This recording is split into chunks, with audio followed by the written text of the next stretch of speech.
So, hey everyone, it's lovely to see all your beautiful faces in person once more.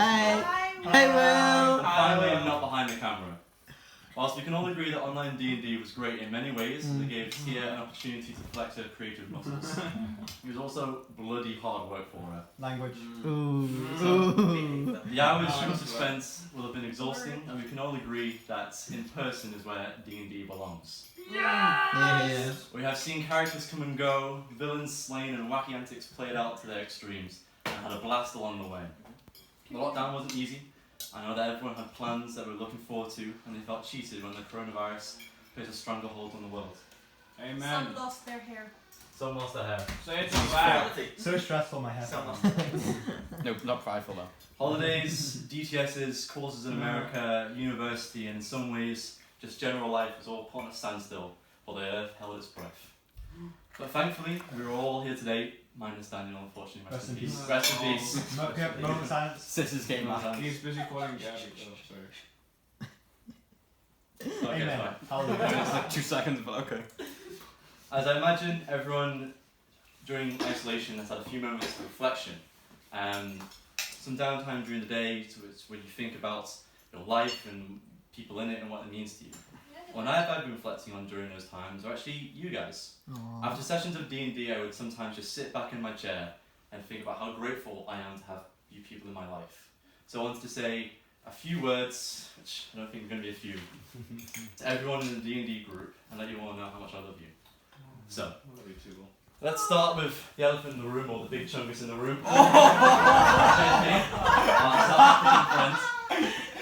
Well known for his big heart as well as his big appetite, Jed is sure to make a lasting impact on anyone whom he chooses to call his friend. I know he certainly made a great first impression on me when I first watched him in the play, A Man for All Seasons. It's my debut, by the way. In which he played the main role to Thomas More. Just before this, however, I'd recently watched a student performance at the Everyman Theatre in Liverpool. It was the typical political, cultural, economic drab that plagues many student plays.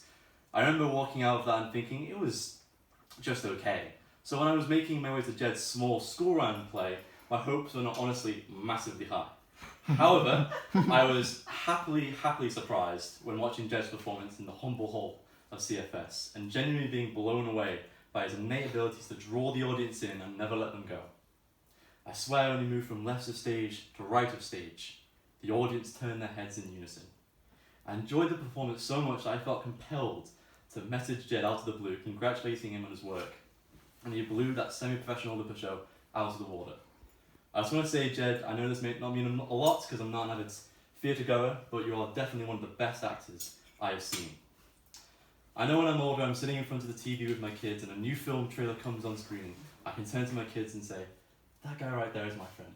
Shut me, don't throw. When I first met Jed, the first thing I noticed about him was an air of confidence that he carried with him no matter what. I wondered to myself, how does he do that? How does he give off so much self-assurance, yet be so humble at the same time? It took me a while actually until I figured out Jed's greatest quality, his pure honesty with not only others, but also himself. Jed is so tenacious that he doesn't need to pretend to be anyone but himself, because who he is so impressive already, impersonating anyone else would just be mockery of his own character. His philosophy of live and let live allows him to move through this world, not caring about the little things, but caring about the right things instead. Jed's unwavering resilience to ensure that each and every one of his friends are happy, comfortable, and makes being around him effortless. You don't have to alter your personality or change the way you speak or act around Jed, because no matter who you are, Jed will love you and accept you unconditionally. Having a man in my life like Jed is a great honour indeed, and no matter what, Jed will always be himself. You're my rock, Jed, in the fast-flowing stream of life, and with your fortitude that matches Nakamura's strength, you will always be able to stop me from washing away in the crates. To Jed King. Jed King. I do. Love you too. On the count of 3, can we get a holy cow for the gentlemen in the slow classes? 1, 2, 3. Holy cow! Josh Edmondson. Where do I even begin with this guy? Even though I'm physically older than Josh by about a month and a year, he is definitely light years ahead of me in terms of wisdom, knowledge, and ability. I think we can all agree that Josh is as dedicated as he is intelligent. Not just for the fact that he works out, eats healthily, has more talents than I can even name, and is pious as the Pope, but also the fact that he's steadfast friend for all the hardships life sends your way. I cannot think of one thing where Josh falls short, if I'm being honest. But even if I could name one minuscule thing, I know you could pick it up within a matter of seconds and could describe in intricate detail how he did it. His tenacity is something that should be admired by all who encounter him. I think the quote, "receive without pride and let go without attachment," truly embodies the essence of Josh's core character. Without a shred of overconfidence or hubristic pride, Josh never draws attention to his amazing qualities about himself. He lets his natural charm and concise philosophy to do the work for him. I see Josh as my role model in a lot of ways. And if contemplating a tough decision, I can always ask myself, would Josh do this? His temperance and wisdom is remarkable, maintaining his cool during any stressful situation, and always coming out on top. Never bragging, always humble. Josh will always have a special place in my heart for two key reasons. He's a terrific friend, an ally, and believe it or not, he played a key role in my faith. Now, I'm not Christian by any stretch of the imagination, but Josh opened up a side to me which I never knew was there. I first joined Legacy Youth in November 2018. I thought I knew everything. I was overconfident. If I'm being completely honest, I was a bit of a twat. I was so stubborn in my atheistic beliefs that I originally set out and wanted to challenge everything. And that was said, and what was said, and I wanted to disprove people's faith. I remember walking into that kitchen for the first time and seeing that brown-haired boy slaving away over his physics work as if he would love to discover the theory of relativity for the first time. To him, I was just some random guy whom Ben and Daniel brought along with them. I'd heard about this guy before. He was intelligent, sensible, and kind, and most importantly, ripped as heck. I mean, his muscles really changed. In my opinion, of Jesus Christ. No, no stripping. Hell yeah, brother. It's not the kissing corner. It's not the kissing corner. Well, there's some typos.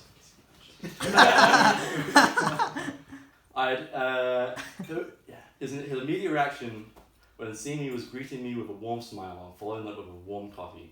From the first coffee, the first conversation, from the first holy cow, I knew we would be fast friends. It is very rare that you meet someone for the first time and you like them immediately. You form a connection without even noticing it. That you realise that they know you so much more about yourself than you could ever really know on your own. Josh has helped me in more ways than he probably realises, for his wise words, his ability to comfort you through logical thinking, and most importantly, his unending and consistent love. Josh, I don't think I'll ever be able to repay you in full for everything you've done for me, but let me know that all the wonderful things you have done for me over the years has never gone unnoticed, and I'm eternally grateful for the impact you have made on my life.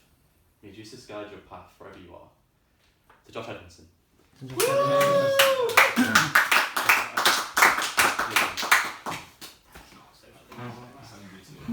That move was blocked due to coronavirus. Coronavirus is not his house, don't worry. Coronavirus. Now, the next man I want to talk about is Stephen Sands. He's an actor, a director, composer, artist, and ninja, a ginger ninja. A man of many talents and deeds. He can draw like Picasso, sing like Adele, and act like DiCaprio. The question is, what can't he do? And the answer is growing a full head of hair.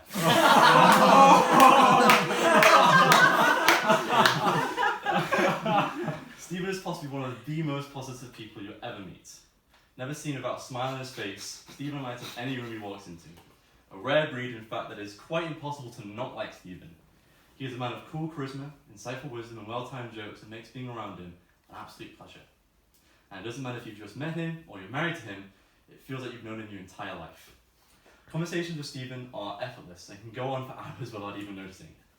Many times I find myself restraining during our talks and I realise I have been talking for 3 hours and he probably has other things to do and talk to this beardy weirdo in front of him. But that is a surefire sign that Stephen is the guy you go to if you feel unsure or uncertain. I know I can tell Stephen almost anything about myself and I don't have to worry about judgment or criticism, as he's completely understanding of everyone he meets. He truly doesn't have a bad bone in his body, and I'm fairly certain he's never had a malicious thought his entire life. Just over a year ago, Ben invited me along to play D&D, a game that I'd heard all about, but never actually had a party to play with. I was a little nervous because it was people that I'd never met before. Ben assured me that they were great people and I would get along with everyone, especially with a guy called Stephen. Still feeling a smidge of apprehension, I thought I would give it a go and come along. And let me tell you, all my nerves and worries were immediately wiped away when crossing the threshold of the Simon's abode, as the instantaneous welcome I received made me feel right at home. As soon as Grulak laid his eyes upon the trainee cleric named Brother Urban in that deep, dark sewer, I know that we would have become close compadres. The name Brother Urban is rather appropriate, as Grulak and Urban struck up a deep romance, which turned combat into a game of protection as both Grulak and Urban hated seeing each other get hurt. Grulak will always be special to me, but not because he's my first character and he's done some heroic deeds, but because he's allowed me to become close friends with Stephen. I see Stephen as the brother I never had in some ways, and there was very little I wouldn't tell him. I know my secrets are safe with him always. I would sometimes worry that I would appear too clingy as I always wanted to talk to him no matter the occasion, but seeing the feeling was reciprocal assured me that Stephen and I were meant to be friends.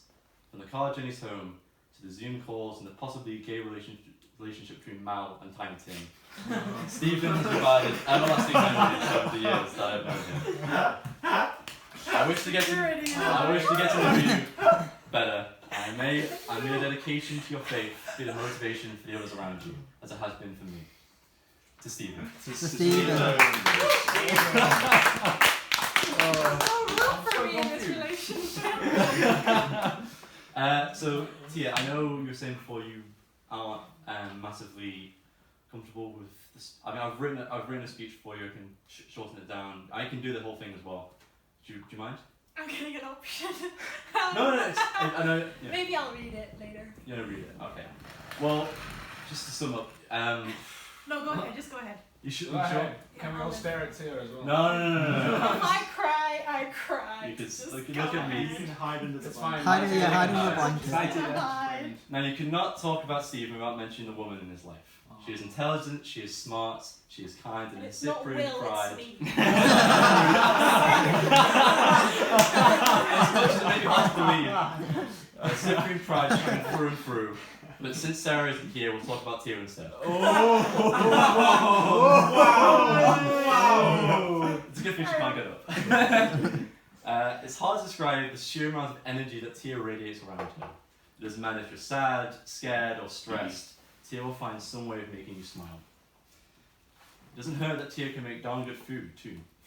Tia is everyone's best friend, and despite her having so many friends, as it is, she has a deep and meaningful relationship with all of them. No matter who you are, Tia has time for you and will make an effort to make sure you feel included and welcome. Her unending charisma captivates the room, drawing all attention to her when she needs it, and when she wants others to have the spotlight, she's more than ready to aid someone in getting their voice heard. Tia seems to give and give, yet she never expects anything in return. And I know for a fact no one is more selfless than her.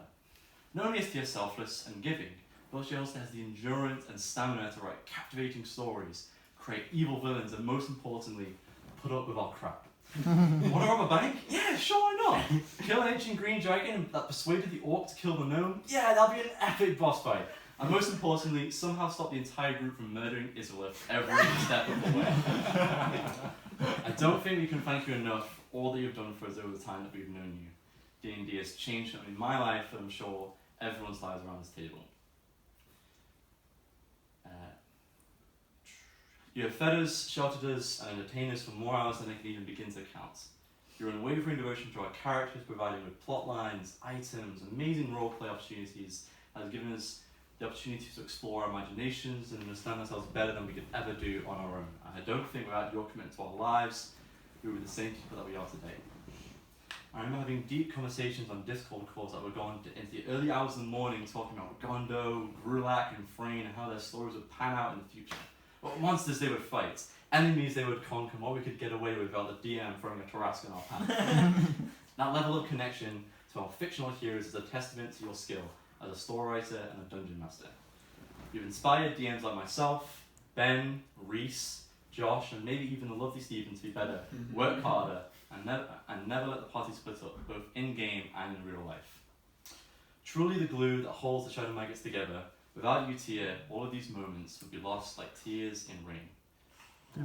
My gratitude cannot be tracked, and I ask that one day, if you ever feel a little low, just remember that you have a dwarf, a half-orc, 3 tieflings, a furbolg, an elf, and a human by your side no matter what. You're the best dungeon master a party of misfits could ever ask for, and we wouldn't change you for the world. To Tia. Yeah. And a little bonus. So we all pitched in. We all just, we all kind of came to the conclusion that you're such an amazing DM, and it really is just too much that you've done for us. And you know, I was kind of thinking, what can we do? So we all pitched in. We bought you. Baby What? gifts. We bought you a few gifts. We bought you a baby crib. We bought you. We bought you a baby. We bought you a baby. In the morning. We bought clothes, all like labeled door on the front. Yeah. We went to a lot of pizza places. So they're in tissue, so they're easy to open. Oh my gosh. What? And everyone knew about this. Yeah. Wait, what's Yes. this? Here is the card. It's slightly damp because I Nice. was in the rain. No, bro. It's, To wipe his tears. it's the tears that Yeah. Oh my gosh. This is so overwhelming. It's okay. We all love you so much, Tia. This is just not what I was expecting today. Oh wow, okay. Okay. Right. It's like Christmas. It is. Ah. Ooh, I have a feeling. I've got a feeling. Oh my gosh, Will! It's not. It's all of us. It's all of us. It's perfect. It is absolutely perfect. There's a space. Apparently, there's a space in the house that you're looking to have a frame, and that can be it. Some frames. What does it say? It's It's my favorite Bible verse at the time. It's He has delivered us from the power of darkness and conveyed us into the kingdom of the Son of His love. Oh, beautiful. Who's that by? Colossians 1:13. Wow. That's just the first one. This is very, very, very, very overwhelming. I just like how you put Israel in Springlands and then you had to just put your name in just brackets. thinking. Like, just to make sure I knew who that was. And then Sam Roberts went the other way around. Yeah. That's a logical We all know different routes. Yeah. Oh wow. This is amazing. This is not what I was expecting. Finally! I've wanted one of these since D&D was created. Just don't put gin and tonic in Oh, I it. know. Not until Mother's Day. An old gin. Oh, wow. This is very overwhelming. This is amazing. Oh, there's more! It just keeps It giving. just keeps coming. Oh, wow. It's enlarged, so you can wear it. You can wear it no matter what. No matter how many months. Yeah. Because I'm the DM. That's why, Reese.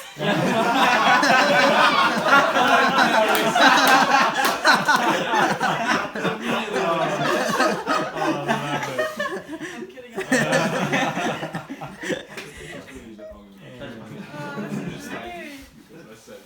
I think if this is the one, yeah, this is This is. Yeah. Just you wait.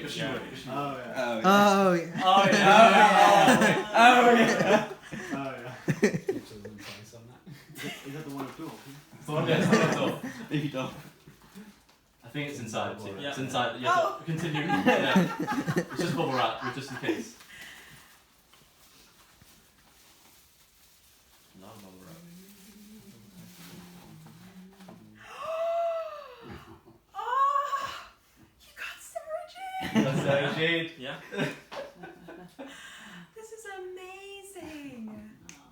Oh, I need to hug. Is that a rare piece? It's well. Custom made. Long story short, it was a long campaign that was building up to a final battle, and because we had to do it on Zoom, we would normally use these things called miniatures, but because it was on Zoom, we couldn't.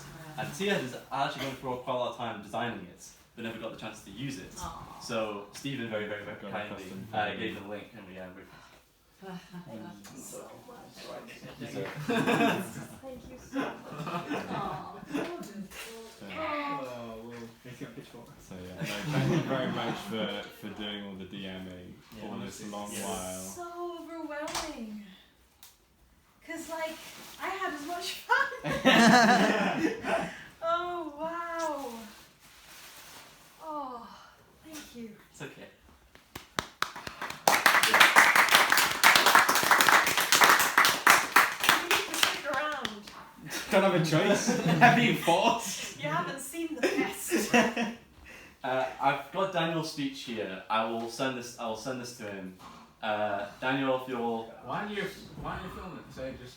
For Daniel. Just, Daniel. Daniel, So- yay! There you go, Daniel. Oh, you want to Daniel? Sure. So, Reese pretends to be Daniel. okay. That's two cameras. So, beep boop boop boop beep beep boop.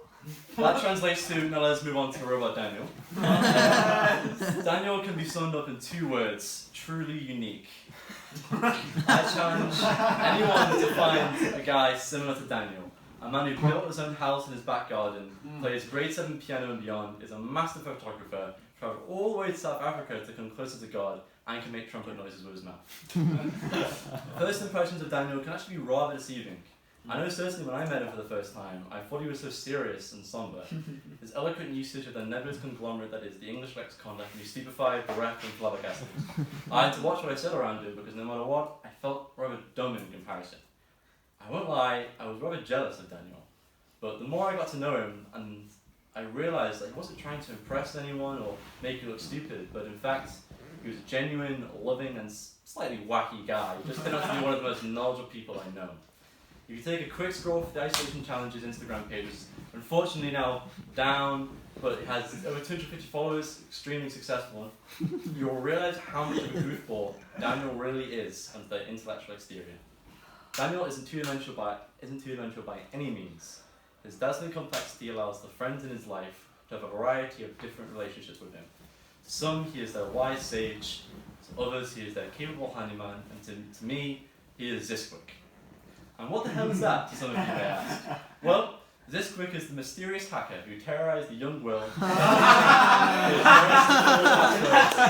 Will13 against him to mastermind a month-long cyber prank. So funny. Before anyone tries to hack my Fortnite account for some free V-Bucks, I already changed the password. First, it was the daily cat facts, then it was using my emails to taunt me. Daniel managed to run me round in circles without me suspecting a thing. He even managed to get our entire friendship group to walk to Sefton Park to go investigate a lost letter that was hidden under a conspicuous tree. When the case went cold, I was sad that I never found this enigmatic virtual villain.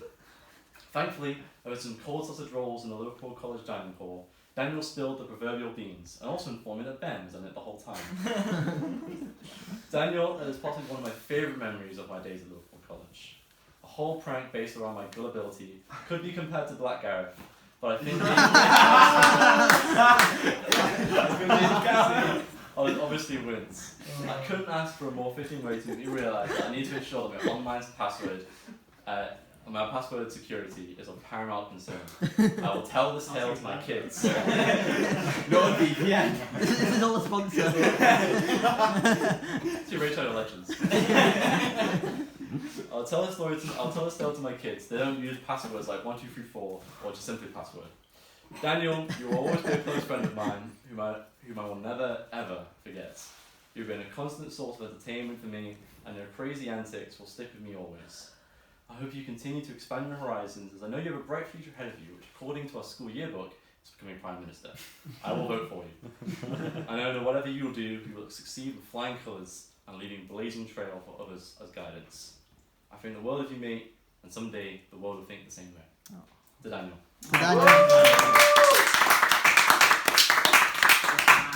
Now, Sam Roberts is a man that I've known since the day I joined Liverpool College.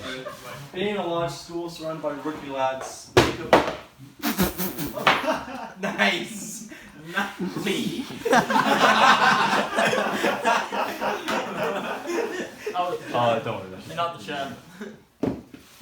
Well,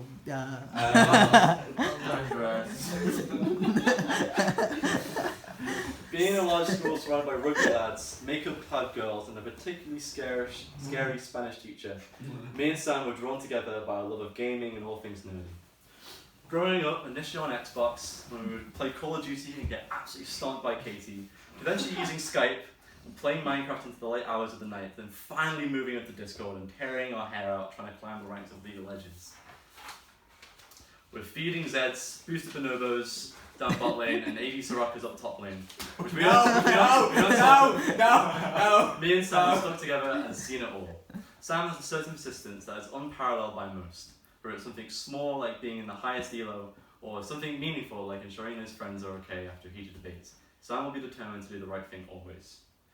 Sam also doesn't want to play by any traditional rules, which impresses me, as I know that if someone asked him to roll cubes up a hill, Sam would use whatever tools he had on him and turn that cube into a ball. Understanding his own capabilities with maths and finance, Sam wholeheartedly rejected Mr. Brady's foreboding warnings of apprenticeships and decided to carve his own path. A secure and rewarding job at hand and experience under his belt, Sam is now laughing all the way to the bank, quite literally. Sam always has a deep understanding of what he needs to do in literally any moment, and doesn't hesitate to seize any opportunity that he's thrown. I think one area Sam should learn on, however, is when to stop calling the already angry Asian guy booby. As if he doesn't, there are a few radiators in his path. Sam, I love you. I know that you guys are trying to murder each other a few times. They'll remain good friends, and maybe one day you'll be better at being League of Legends. Better than you. To Sam. To Sam.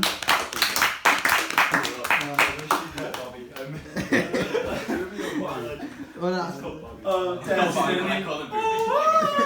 Oh, destiny. Oh my days. Reese, buddy. Oh god.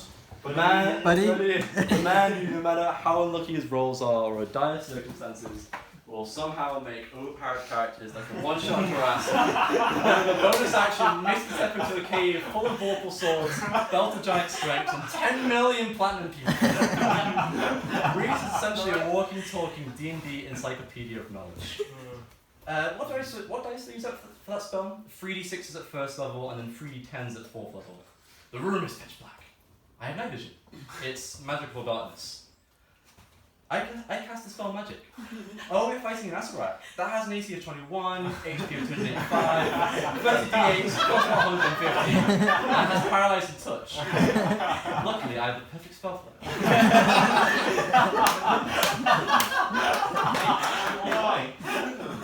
Truly a powerhouse of Dungeons and Dragons, and we all love you for it. Even our merciful DM Tia, that she now has to use her crazy imagination to somehow stop your mighty Reese Peel, destroyer of worlds, crusher of carnivorous creatures, and conqueror of any tiny weaknesses an enemy has. Reese, I have to admire your impressive knowledge of all things fantasy and strategy.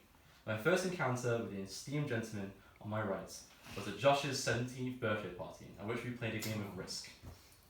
Risk, for those who haven't played, is a long game that requires careful thinking, planning and cunning rivals at King Cobra. A long drawn-out affair indeed, unless you're playing with Reese. That game was over faster than I could say, so what are the rules? I know that going head-to-head with Reese will always spell my demise, as Reese would absolutely annihilate me within minutes. Despite this imposing reputation, you couldn't find a more gentle and more heartfelt guy than Reese. Reese with a "Hey buddy" and a big bear hug. D&D sessions always start with a reminder about what this game is about. Reese embodies both aspects of the game. One side is about creating powerful heroes that slay ancient beasts, and the other, and arguably more important side, is making lifelong friends. Reese's ability to play a multitude of roles at once, both in and outside the game, makes the experience all the more enjoyable. And no matter what, as long as Reese is on my side, we'll always achieve victory and have a blast along the way, no matter what. Mate, we have seen our fair share of beasts, both monstrous in size and villainy, and defeated whatever is thrown at us. May we continue our quest, sword or spell in hand. To Reese.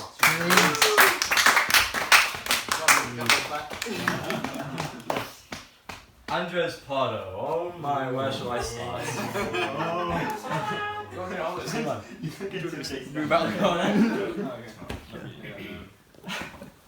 Well, I first want to say that Andres is one of my closest and dearest friends. and I treasure our friendship dearly. I really cannot imagine life without you, and I know that I wouldn't nearly smile and laugh as much as I do if it weren't for you. I've often almost died laughing at Andrew's company, as his ability to make me happy is effortless and seems to happen almost naturally. There are very few people in this world that I genuinely feel like I could talk to forever, but I know for certain that Andrews is one of them. He's actually interested in what you have to say, and won't just sit there and nod. Instead, he'll actively engage in conversation and make you feel wanted and needed. It is the simple stuff that Andrews does that make our friendship all the more significant. Although Andrews has a lot of outstanding qualities such as his intellect, his creativity and curiosity, it's also the smaller aspects of his personality that make him special to me. Like our inside jokes that seem to derail whole Discord calls, our deep Andrews and Will lore, and of course all the SNL sketches and wacky YouTube videos that we so dearly love. Andrews has stuck me through thick and thin, and his loyalty and love are the hallmarks of what a great friend is. In school, Andrews was popular among all circles of people, as no matter what or who he talked to, you could find a connection no matter how small. People would turn to say hi or give a wave because they would know he would reciprocate and engage with them in a genuine, wholehearted manner. Conversation with Andres could last only a few minutes, but you'd remember that conversation for your entire day. Achieving academic greatness in GCSEs and A-level, Andres was on a warpath of success, and there was nothing seemingly stopping him. After long, grueling hours of revising formulas and equations, his hard work finally paid off, and his results secured him a place at a top-tier university. However, as we all know, it wasn't the university for Andres, and of his own accord, he decided to leave. And I hope you don't mind me saying this, but you were down in the dumps when you came back, feeling dispossessed and unsure where to turn next, and it would break my heart to hear that you were feeling upset when I was over 150 miles away. The clear step-by-step guide that our school had provided wasn't exactly what it had turned out to be, and I think that may have caused Andres to falter. But only for a moment. Slowly but surely, Andres, through tenacity and strength of willpower, pulled himself back up and got himself on a positive track. He landed a solid, well-paying job at Pronomage, picked up a workout regime, and got in touch with the effectively named Jesus Crew to start playing D&D. This allowed Andres to again show himself that he was capable of anything, no matter what life threw at him. Andres was able to roll the punches and come out swinging. I have an insurmountable amount of respect for the little Colombian that could. I am so proud of you for all that you have come through, and what you have achieved in the years that I've known you. You are truly a gift, and I don't feel like I deserve to have a guy like you in my life sometimes. You have made me so happy, and I can't thank you enough for all the friendship that you've shared with me. You're a 1 in a million kind of guy that I feel honestly blessed and honoured to have you part of my life. Hope that we remain friends as long as I live, as I cannot imagine what I would do without you by my side. You have helped me through some of the toughest moments of my life, times when I didn't think I could cope, honestly, but knowing you were part of my life never ceased to provide a sense of stability that I can't thank you enough for. Andres, you're the chef to my king, emperor to my grapes, the potion seller to my knights. I love you, man.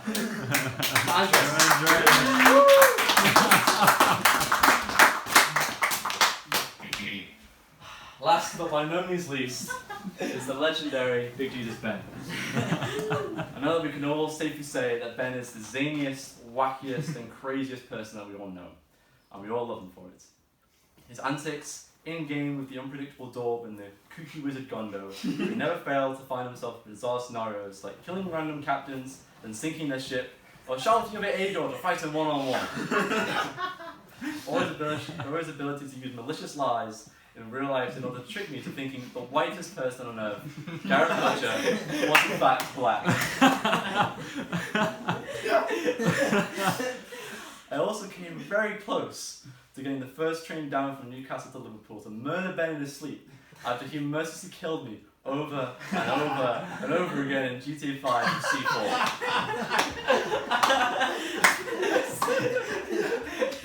Despite this almost felony, me and Ben are the best of friends.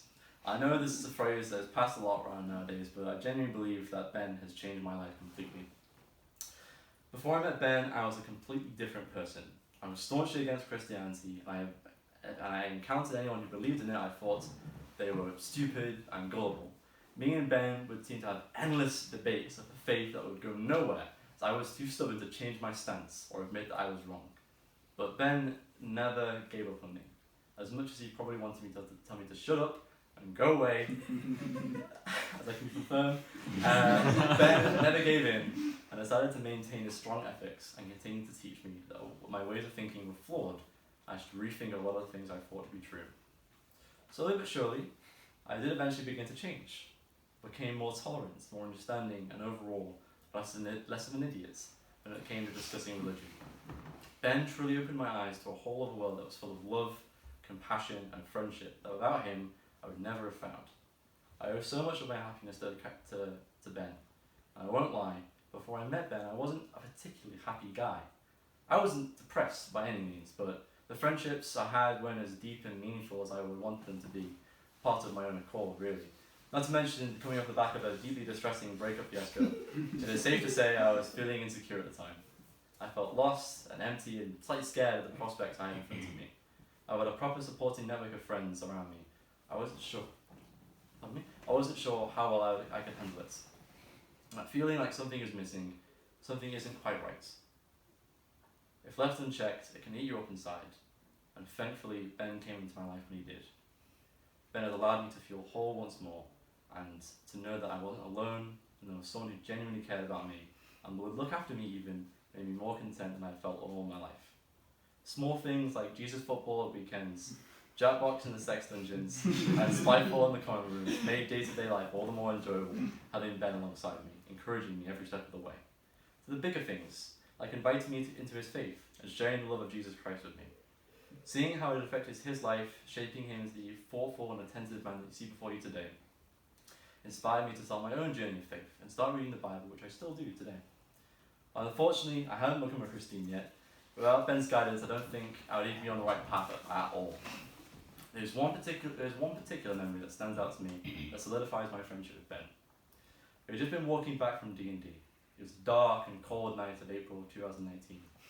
A-levels were rearing their ugly heads, and they were getting closer and closer. But that night, they may as well have been a million miles away, as the conversation we were having about our friendship caused an epiphany moment within me. I realised that Ben had done so much for me. He has given so much happiness, so many laughs, and so much love. So I thought, what have I done for Ben? And I realised that it was minuscule in comparison. Ben is so benevolent that he didn't care about what he was receiving, but instead he genuinely cared about our friendship. It's hard to describe what I felt that would do it justice. A tidal wave of gratitude swept over me, the realisation that I'd met my guardian angel. Ben had saved me. Ben had given me purpose. Ben had changed my whole life around just by being himself. My only thought was to hug him and to thank him for all the things that he's done for me, and I was sorry that I could never pay him back in full. I realised that I can't, and I perhaps never will be able to return the favour. All I can do is promise that I will always be your friend. You have in me a lifelong friendship that I can only hope will continue to grow in its depth. Ben, you're an amazing guy who impacts everyone you meet. Though I don't believe in God, I cannot explain in any other way that I feel like you were put in my life for a reason.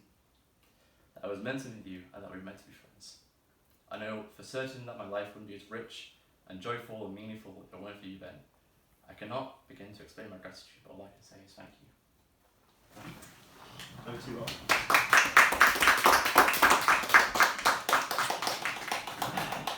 Okay. Thank you all so much for listening. I hope my words here today are a reminder of all how special you are to me in your own ways. My love for you is my love for you all is limitless, and my life would never be the same without you all. You hold a special place in my heart, and as long as we remain good friends, the shadow maggots will live on. Now I ask you once more to raise your glasses in a toast. With a glass to freedom. Well, I'm just an hourglass. Pretty bad toast. Wait, it's on that. Here is to cheating, stealing, fighting, and drinking. If you cheat, may you cheat death. If you steal your lover's heart. If you fight for your comrades. And if you drink, may you drink with me.